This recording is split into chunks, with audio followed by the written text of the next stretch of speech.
and consulting services.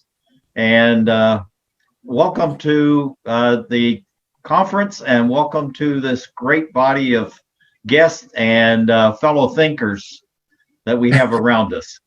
Thank you so much, Jack. I appreciate you moderating this section, and I feel honored and privileged to be part of this great elite and intellectual dispensation I'm hearing here. I feel unqualified to be in your midst, and I am very grateful that you may want to be a little closer to your speaker. We can barely hear you. A little closer to your speaker, please. Okay. Yes, sir. Yes, sir. Let me do that. Oh, that you're going to get very intimate and you're with your voice. So great. Welcome. Yeah. So can you hear me now? Yeah. That's much better. Can you hear me now? Yes, we can. Can you hear me now? Yes, we can hear you. Yeah. Yes. Okay. Sounds like an advertisement. Thank you so much. Can you hear me now? Honored to be part of you all. I appreciate the time I've been given to share. I think the topic I was given is youth unemployment, COVID-related, and agricultural development in Africa. And my background is in mental health, and also a professor of psychology at University of Manali. I feel that I want to talk about this very touchy issue, especially the youth. The youth in Africa is already stressed. They are already suffering great and enormous pressure to find something to do. Then added the COVID-19 pandemic, which is an additional stress. According to the AU report, about 20 million jobs has been already destroyed. And not just that, almost 85 to 95% of youth in Africa experience unemployment. Cheap labor does not even make it better. And it's not even, you're hearing me, right? We are. Okay, because we can hear you fine. The Zoom, and I hope. Good. We can hear you fine. Thank You're you, okay. Sir. Please continue. Okay. Yes, sir. Okay, so I just wanted to share the economic impact of youth in this COVID-19 in Africa. The youth have nothing to do. The first week when government issued the order for everybody to stay home, all of them were home. The next thing I was hearing is, we are not suffering from COVID-19. We are suffering from hunger. They were, it's hunger virus. That is what the youth were dealing with. Some of them who go out every day looking for something to do, looking for a way to help support their parents, were quarantined. They were forced to stay home. They have nothing to do. They find it difficult to even do anything. So there was an incident in Nigeria where one of the youth went out trying to find something to support his, aging and ill parent, and the security agent, one of the policemen in the locality, told him to go back and stay home. And he said, "Look, like the former speaker said, we live by the day. We don't have any saved income. Youth sustain themselves, or families sustain them by going out every day, finding something to eat." And this youth did not obey the police order and said, "Look, it's just around the corner. Let me go and sell one of my products." And the police told him, "If you move, I will shoot." And one more step he did, he was shot dead. This was in the midst of that pandemic. So youth was not, and again, see, the government in Nigeria or all Africa are copycats. They see what the West do, they try to do that, not considering the socio-economic environmental impact, that it does not affect the way the West have done it. It's not the same condition that is in their own environment. And when the government of the United States gives some money to families, then the government of some countries, I'm using Nigeria because that's where I came from, and I am constantly in touch with my people. And they're telling me, government have given money, but did you know what? They gave the money to those in authority, and they shared that among their families. It did not get down to the people that the money was meant for. Actually, in some states, we're using money to build something that is a COVID center where people can go and test. It was not to help the families that are in distress or in hunger. And the list goes on and on. No family or individual relief was coming from government. And most of us that lives here that have families back home, what we did was to send the money. And yes, I want you to know that almost Africans here in the United States contribute almost more than $80 billion of money towards our families back home. And that money, I know in some presentation made by Dr. Ekele of AU one time, said this money that African families remit to the African continent to support their families, it's more than the money that our government come to borrow at IMF or World Bank. We don't need to borrow money to start that. All we need is to create an environment that can really strive for economic growth and job-related opportunities that our youth can engage in. So, from my own background as a mental health therapist, there are a lot that can be done. I have watched families go through trying to make ends meet, not being able to pay their bill, take care of their kids and their parents, increase in abuse in the homes, increase of domestic violence, parents getting divorced because there is nothing. You cannot eat love every day. Yeah, I love you, but they're hungry. There's nothing to sustain the love. So people are going crazy. And there's no means to make it even better.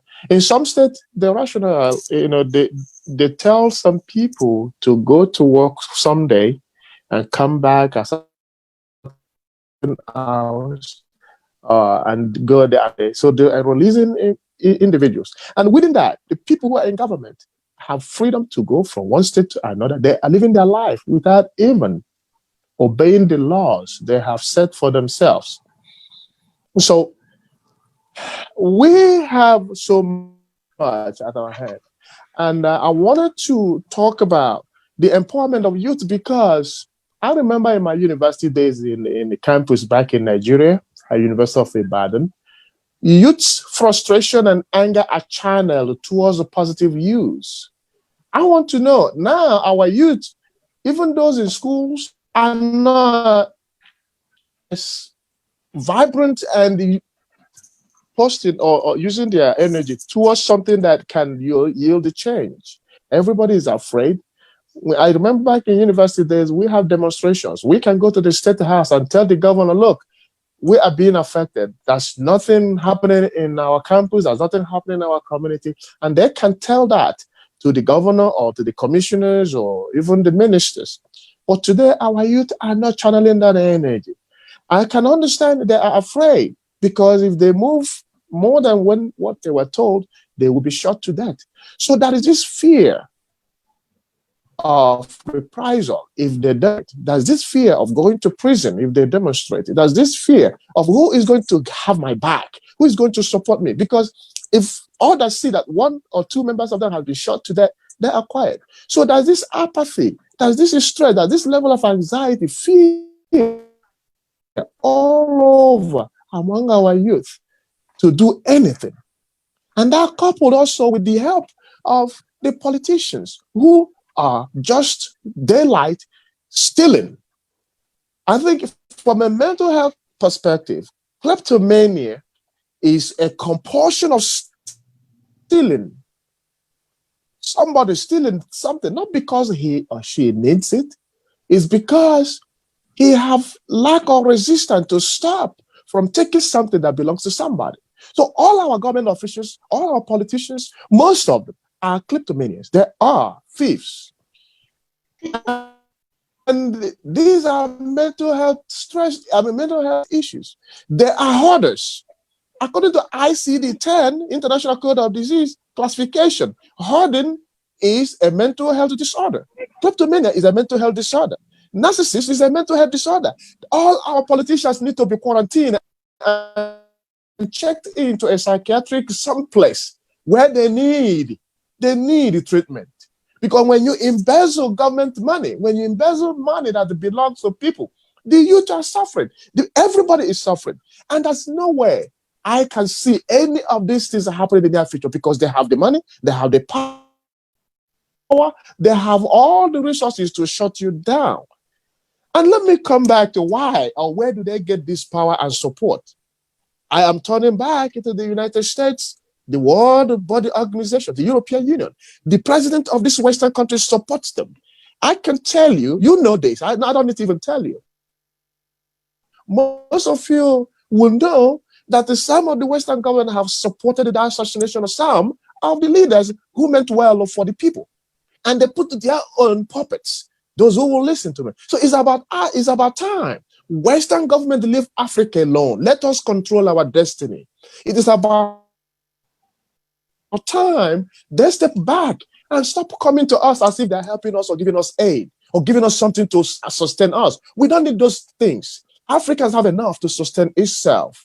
The Westerns and those who support those poor, bad governments should step back and cancel their support. We don't need them. We really don't need them. We can do it on our own. We have all it takes. All we need is for them to not sponsor those governments. I can give you a list of countries that they have sponsored their leaders. If I start from Algeria, 1999, they sponsored people. The names are there. Burkina Faso, Burundi, Egypt, Nigeria, Cameroon, Chad, all this, the leaders goes on and on and on and on. Those that the West, the CIA, the European unions, they have sponsored the assassination or removed those governments so that they can put people who are really disconnect to the realities of what is happening in the continent. And so now, even though I am a mental health therapist, I belong to many organizations that is happening now that Africa needs to convert with all the organizations that we have in the West. No country of this other world have developed without their diasporans. And we, the diasporans, need to come together somehow with all these organizations, form an alliance and a union that they can tell the world Africa is back to take its destiny to its own hands and not allow the puppets to rule us and dictate for us when they have no knowledge of what is going on. And so now, going back to the youth and those in the universities, we need to empower them. We need to empower them. We need to give them the resources they need. When the oldest African president is about close to 90 years old, the youngest somebody mentioned is about 50-something. No, that is unacceptable. We are here in the Western world. We are in forced exile. I live in the United States. I'm in forced exile because I want to go back home to do something. But immediately I come home, they are all over me trying to find out what is it that I'm have against the government. And they're going to send somebody to come after you. And that is why it seems that we are here. And how can we make our voice heard? I want us to be able to come together. There's an organization very recently that is formed. It's called African Diaspora for Good Governance. I think Dr. Arikana Chambori is the chairman of that board. And among other Africans, we want to work with the United States. I think when you access something, the rest of the world listens. For what is happening now, we don't want the rest of the world to look at the United States as not having that power because of whatever we have right now. as somebody who's leading the country. But we want to be able to move forward and work with this government to stop the things that are going on in Africa, because it's about time we do that. So now, what are the solutions to all these things? Well, I have seen you going to this, especially women suffer most. You know, they resort to prostitution, they resort to actually robbery and stealing have skyrocketed. The men, kids are stealing, and people are engaging in a lot of bad behaviors. So I believe that what we can to help them out is to tell those who are renting or living with landlords in some city and town to please give them a waiver, some months of rent free, you know, send some relief funds to sustain them temporarily, and job security to those who are working, and job creation also of those of us who want to create some jobs, and establish some mental health institutions and clinics where some people who are really suffering due to stress of this COVID, they can get some counseling, they can get some psychological assessment, they can get assistance, they can get loan to start up some small businesses on the side.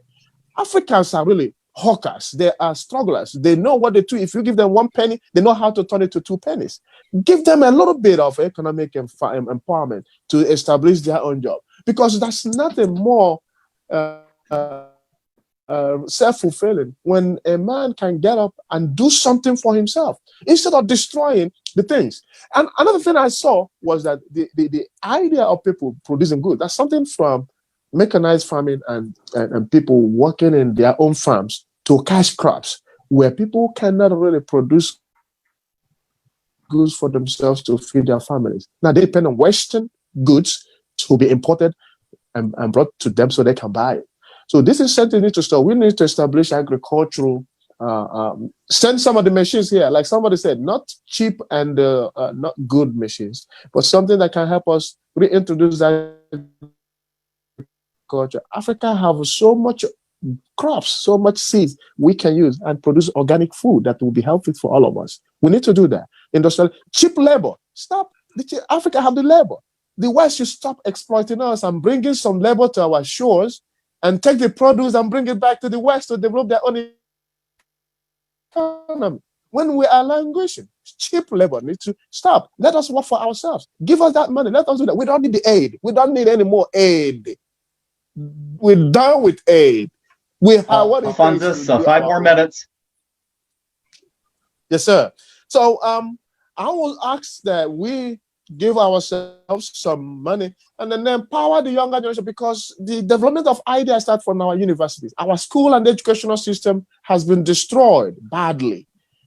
I remember the first university in Egypt.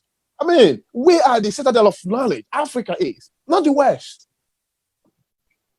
We give the West the knowledge and what they have. I don't know why they look down on us. We have kings and queens who have ruled the world way before even the Western civilization, and we have been in peace.